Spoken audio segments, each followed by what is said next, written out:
au club de la presse de Nancy.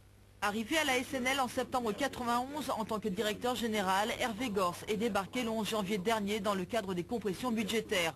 Aujourd'hui, soit un mois et demi plus tard, Gors évoque son licenciement rendu effectif le 10 février dernier et remet les pendules à l'heure. Mon licenciement est effectif depuis le 10 février au matin, contrairement à ce qu'a déclaré dans la presse Gérard Parentin, en disant que la lettre n'avait pas été expédiée. Je l'ai reçue le 10.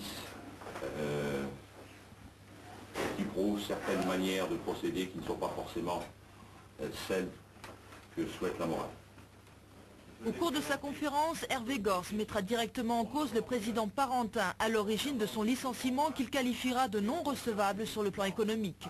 Je pense avec suffisamment d'éléments que de licenciement économique, il n'y en a pas. On a voulu supprimer quelqu'un qui quelque part dérange par ses prises de position quotidiennes pour faire fonctionner le club, et que sous couvert de licenciement économique, on procède à une élimination. Je pense que les professionnels dérangent. Parce que, ma foi, ils ont la pratique, ils ont des idées qui sont conformes à la pratique du football professionnel, et c'est des idées qui passent quelquefois par la mise à l'ombre de certaines personnes qui n'aiment pas l'ombre. Aujourd'hui, et à titre de préjudice moral, Hervé Gors a décidé de se retourner contre la SNL en invoquant le licenciement abusif. À présent, l'ex-directeur général du club va attendre la fin de son combat pour donner une réponse aux 4 clubs de foot de D1 et de D2 qui ont déjà réclamé ses services. Invité de ce journal, Roger Piantoni, chargé par André Rossineau de réfléchir à l'avenir de l'AS Nancy-Lorraine. Mais avant de parler de l'avenir, un détour sur le passé. Est-ce que vous estimez justifier le licenciement d'Hervé Gors ? Est-ce que je dois prendre position sur le licenciement d'Hervé Gors? Certainement. Ce que je trouve très curieux, c'est que cette annonce soit faite très tardivement.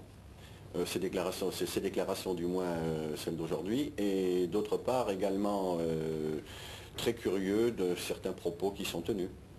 Alors Roger Piantoni, revenons au fond du sujet. Pourquoi vous avez accepté la proposition d'André Rossineau donc de réfléchir à l'avenir de la SNL? Qu'est-ce qui vous a intéressé dans cette démarche? Eh bien tout d'abord parce que je fais partie du comité de gestion de l'AS Nancy-Lorraine d'une part, d'autre part que j'aime le foot, je suis un supporter de foot et particulièrement de l'AS Nancy-Lorraine. Donc j'ai accepté cette proposition en espérant que dans le futur cela puisse changer quelque chose à Nancy. Alors le problème de fond, on va beaucoup en parler, il est financier. Comment l'AS Nancy-Lorraine va-t-elle trouver les fonds nécessaires pour cette entreprise? Alors ça c'est une question difficile bien sûr. Alors il y a plusieurs possibilités. Il y a la possibilité, comme nous le demande le maire, sur les propositions éventuelles que nous allons lui faire sur les problèmes de changement de structure de l'AS Nancy-Lorraine. Bon, vous me dites trouver de l'argent, ben c'est pas si facile que ça, parce que lors du dernier conseil d'administration exceptionnel qui s'est tenu à l'AS Nancy-Lorraine, on a cru pouvoir, de la part de certaines personnes de ce conseil d'administration, qu'ils nous apporteraient de l'argent. Donc pour le moment, il n'y a rien de concret. Mais comment trouver de l'argent à l'AS Nancy-Lorraine? Ben ça, c'est la question la plus difficile. Je suis incapable de vous répondre. Vous avez un calendrier à respecter? Vous donnez vos résultats, vos réponses quand? Ah oui, on doit donner la réponse à M. Rossineau avant le 1er mai. Maintenant, oui, donc on va s'atteler à la tâche durant le courant du mois d'avril.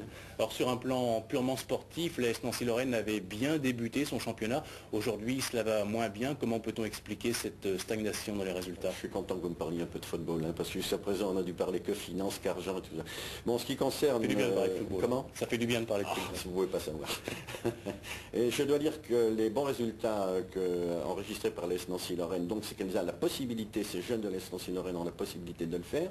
Mais sur le plan technique proprement dit, ce qui manque à l'AS Nancy-Lorraine depuis quelque temps, et là je suis encore obligé de parler d'argent, malheureusement, c'est l'apport de deux personnalités dans le secteur défensif qui nous a fait défaut, non pas parce que la valeur des joueurs de l'AS Nancy-Lorraine est mise en doute actuellement, mais tout simplement parce que ces anciens, qui seraient des hommes de valeur, seraient capables d'aborder dans les moments difficiles quelque chose de sérieux à cette équipe qui en a manqué un petit peu.